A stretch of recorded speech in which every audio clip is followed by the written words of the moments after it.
Assalamualaikum. Selamat datang kembali di channel YouTube aku.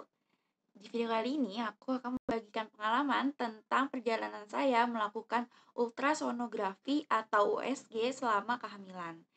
Juga, saya akan membagikan cerita tentang gimana sih biar kita yang nggak punya asuransi atau untuk mengcover biaya USG di rumah sakit, tapi tetap bisa USG tiap bulan dengan hemat.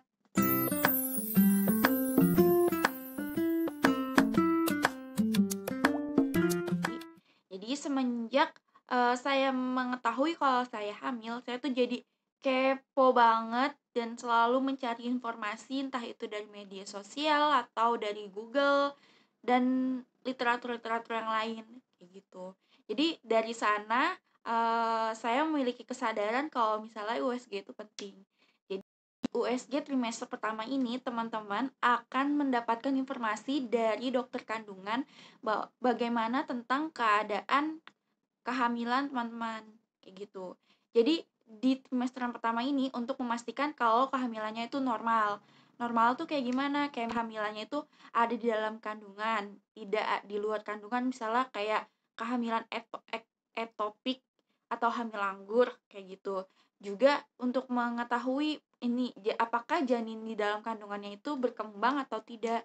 Karena kan kalau misalnya usia 7 atau 8 minggu itu kan seharusnya jantungnya sudah berdetak. Nah, di sini tuh akan bisa terdeteksi bahwa janin ini sebenarnya berkembang atau enggak dan lain-lain.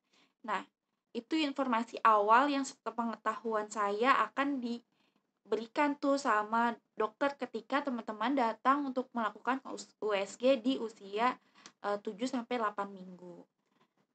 Jadi gini, untuk yang trimester 1 itu misalnya kayak gini, diketahui nih contoh USG yang saya punya ya. Ini diketahui di sini. Kelihatan nggak? Nah, ini tuh janinnya yang di tengah ini. Ini kandungannya, yang hitam itu air ketuban. Terus di sini tuh diukur. Nah, di sini ada garis namanya CRL. Itu menunjukkan ukuran panjang janin. Nah, ukuran panjang janin pada trimester pertama itu menunjukkan usia janin yang sebenarnya. Jadi di USG trimester pertama ini juga bisa ditentukan kapan hari perkiraan lahirnya kayak gitu. Kemudian saya ingin mengingatkan di sini kalau saya berbicara itu tidak sebagai ahli, dokter atau bidan atau apapun, tapi di sini sesuai dengan pengalaman saya kayak gitu dan informasi yang saya gali melalui media sosial atau internet kayak gitu. Kemudian sebenarnya USG itu punya timeline yang mana timelinenya itu merupakan waktu-waktu terpenting untuk melakukan USG. Kayak misalnya tadi di awal pada usia 7 atau 8 minggu. Selanjutnya itu pada usia 11 sampai 13 minggu. Nah, ini tuh katanya penting banget. Jadi waktu itu saya datang ke dokter, juga disarankan kan kalau kan di awal tadi kan saya USG tuh pada usia 8 minggu. Kemudian disarankan untuk datang lagi 4 minggu kemudian. Berarti kan karena saya tahu usia timeline USG tadi, jadi saya datang pada usia 13 minggu. Nah, di usia 13 minggu itu ketika di USG, dokter memberikan saya informasi tentang kayak misalnya kelainan bahwa janin saya tidak kemungkinan untuk memiliki kelainan itu kecil, rendah kayak gitu. Karena di sini kan di USG tuh kayak dikasih tahu kan ini apanya kayak gitu deh. Pokoknya dokter pasti akan ngejelasin sih kalau untuk itu disebut juga namanya screening pada usia 11 sampai 13 minggu. Jadi sana tuh teman-teman bisa dapat informasi tentang bahwa janin teman-teman itu memiliki potensi untuk kelainan genetik atau kromosom seperti Down syndrome atau tidak. Kemudian juga kelainan-kelainan yang lainnya yang cuma bisa dokter yang jelasin. Selanjutnya itu saya USG pada usia 17 atau 18 week, yaitu kalau nggak salah ya. Nah, itu di sana itu saya melakukan USG, kemudian di sana tuh biasanya kalau udah ke depan-depannya tuh untuk, mmm, apa namanya, dikasih tahu kayak misalnya berat badan janinnya tuh sesuai nggak sama usia, kayak gitu. Terus juga di sana dokter tuh ngejelasin kalau misalnya di sana tuh diukur tulang pahanya gitu. Katanya tulang paha itu usianya harusnya akan selalu sesuai walaupun misalnya si bayi ini nggak dapat nutrisi apapun. Tulang paha tuh kayak jadi patokan gitu sih kalau menurut saya yang saya tangkep. Kemudian diukur lingkar diameter kepalanya, terus juga lingkar perutnya bayi itu diukur semuanya itu sesuai sama usia kandungannya atau enggak. Nah, kalau misalnya enggak sesuai sama usia kandungannya, dokter akan memberikan saran kayak gitu. Selanjutnya itu saya USG pada usia kandungan 23 minggu. Nah, itu juga katanya penting ya, usia 20 sampai 24 minggu tuh katanya penting karena itu screening untuk mengetahui organ-organ janin. Cuman karena waktu itu lagi gempar-gemparnya COVID dan dokternya itu ketika itu belum pakai apa namanya? Mungkin nggak ada APD atau gimana, jadi kayak buru-buru gitu saya tanya, "Gimana keadaannya sih?" Katanya cuman dia gak banyak menjelaskan, cuman bilang, "Kalau saya lihat sih nggak ada masalah, cuman kan saya nggak bisa mastiin 100% kayak USG ini kan ya masih masih bisa salah," kayak gitu sih. Ya agak kecewa sih dibilang kayak gitu ya walaupun tapi insya Allah semuanya baik-baik aja. Saya sudah memasuki trimester ketiga, untuk yang trimester ketiga ini saya baru USG, minggu lalu.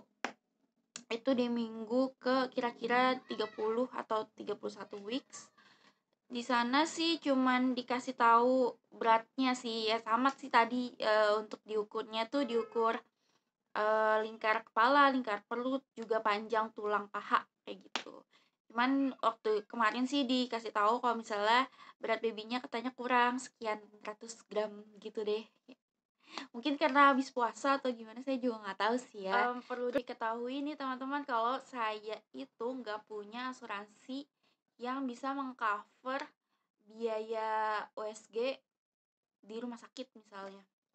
Juga kalau misalnya saya untuk tiap bulan tuh datang USG ke rumah sakit itu sih jujur kalau untuk saya sih itu kemahalan ya. Jadi kalau misalnya di rumah sakit itu kan bisa 500 sampai 700 ribu sekali sekali kontrol gitu ya. Juga belum yang embel-embel yang lain kayak gitu. Jadi selama ini saya USG itu di klinik-klinik kehamilan kayak gitu. Cuman memang tetap aja sih ada plus minusnya. Tapi alhamdulillah sih selama ini saya nyaman-nyaman aja untuk periksa di klinik kehamilan. Jadi selain apa lebih hemat juga ya sama aja gitu di kita konsultasi juga sama dokter SPOG kayak gitu. Pertama saya USG tuh di USG Kosambi itu eh, lokasinya ada di daerah Bintaro, cuman saya ikutin Instagramnya itu dia mau buka cabang di daerah Jakarta Selatan.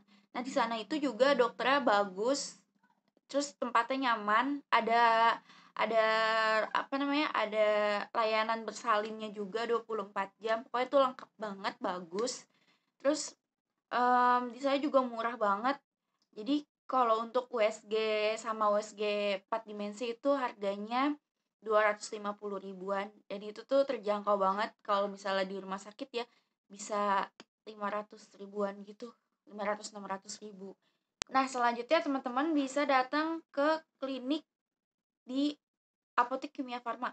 Dan ini juga baru tahu banget, dikasih tahu teman kalau di Apotek Kimia Farma dekat saya tinggal tuh ada bisa untuk periksa kehamilan dan USG.